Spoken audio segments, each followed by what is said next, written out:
Hello and welcome back. A group of forgotten soldiers from the Malayan Communist Party want to go back home after nearly 50 years in the jungles of southern Thailand.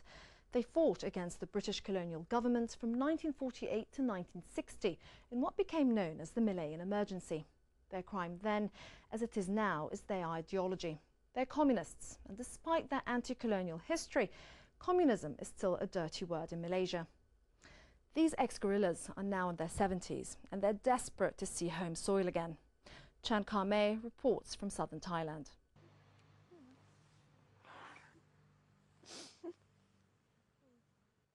Jadi Cik dapat memaafkan mereka tak? Mungkin tak.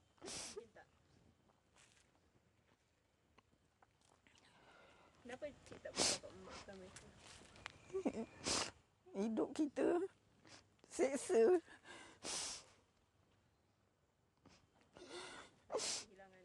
Penghilangan mak kita. Jamila Abu Bakar lost her mother during the violent communist insurgency in 1950s Malaysia. 200 communists stormed this police station in Bukit Kepong, killing policemen, women and children. The communists, under the leadership of Chin Peng, believed they were fighting for the good of the homeland. But the Malaysian government saw them as dangerous subversives. And to this day, many former members of the party are forbidden from entering Malaysia and are exiled in southern Thailand. Kita berdoa agar kita berjaya untuk menuntut bahawa Chin Peng tidak dapat masuk ke Malaysia. Dengan ini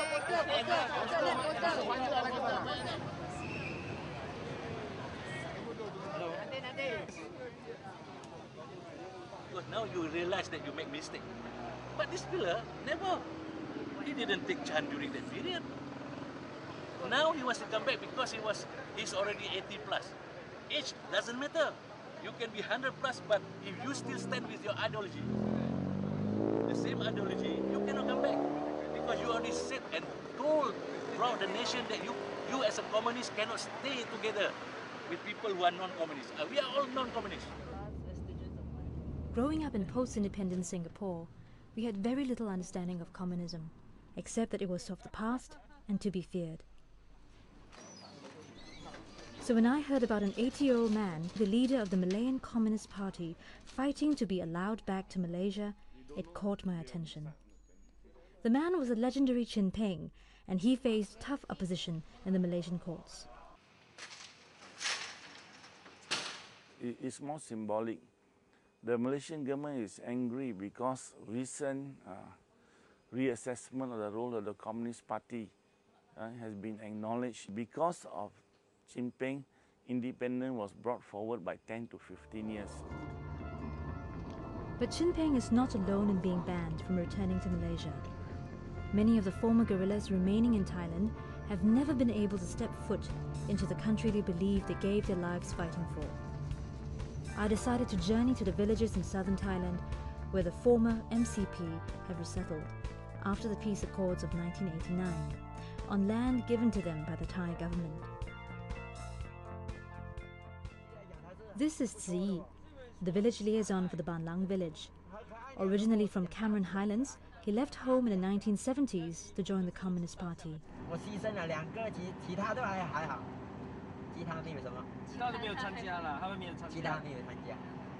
I sacrificed 2 brothers, but the rest were fine. They didn't join the Communist Party, but they were also implicated. When I joined, my brothers were thrown into jail.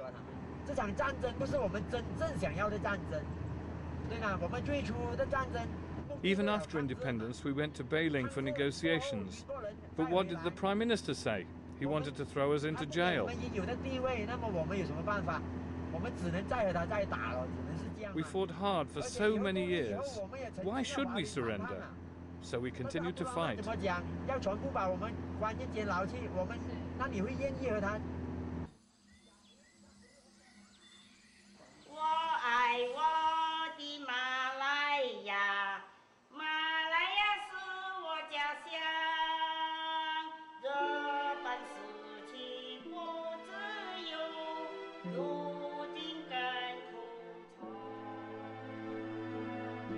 Huang Xueying is 73 years old, and she has spent more than half of those years in the jungles. Her life has been fraught with gun battles, hard labor, and even having a baby in the forest.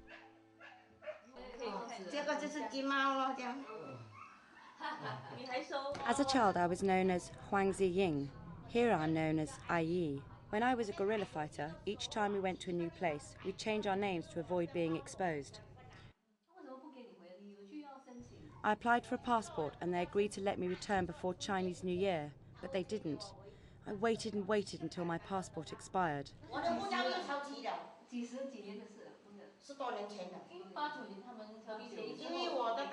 More than 10 years ago, my eldest sister-in-law was ill, and my family sent me money to apply for a passport so I could visit her.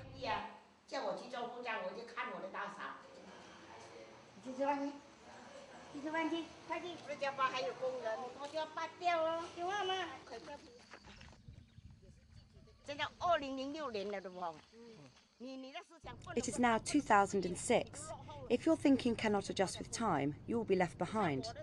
Look at the way I dress and my attitude. They are modern. I do not behave like an old lady. I don't like it. I couldn't sleep last night. I reminisced about my past, about my childhood, life in the jungle, and how you came to interview me today. There were joys and sorrows.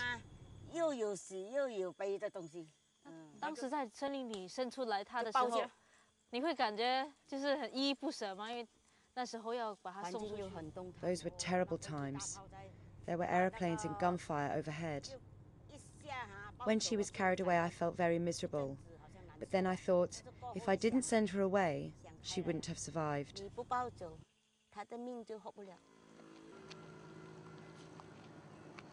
After waiting for more than 15 years, the Thai government finally granted the remaining comrades Thai citizenship. This opened up a way, perhaps the only way for them to go home.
Yes, we waited and waited.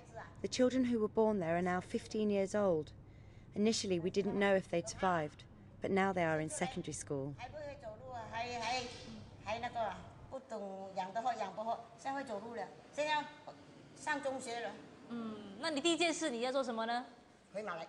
Apply for a passport, then return to Malaysia to visit my relatives, then go to Singapore and China.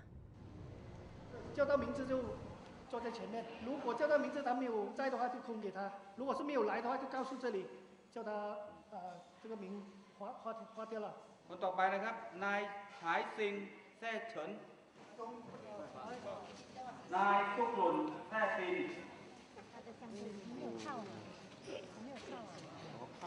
我就要还鼓掌了。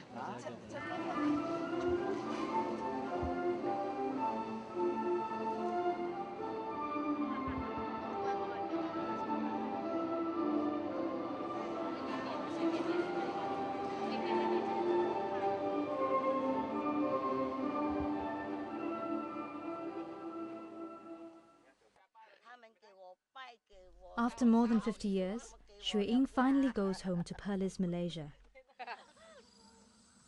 But she is one of the few. Many have perished in these jungles, never to see their homeland. Time is running out for these aging ex-soldiers, their chances of return growing slimmer by the day. And despite the peace agreement and the span of time, prejudice and suspicion still persist as obstacles to their homecoming. 这个 When we go back, the ISD officers follow us. Obviously, they do not trust us. Of course we want to return. I was born and bred in Singapore. Don't you think that I would want to return? As for Chin Ping, he remains in Thailand, still waiting for his next court hearing. That's it for the programme. Do you think life will change for France's young émigrés after this Sunday, or will it make absolutely no difference to them? Either way, we'd love to hear from you on aljazeera.net/English. That's it for the programme. Until next time, goodbye.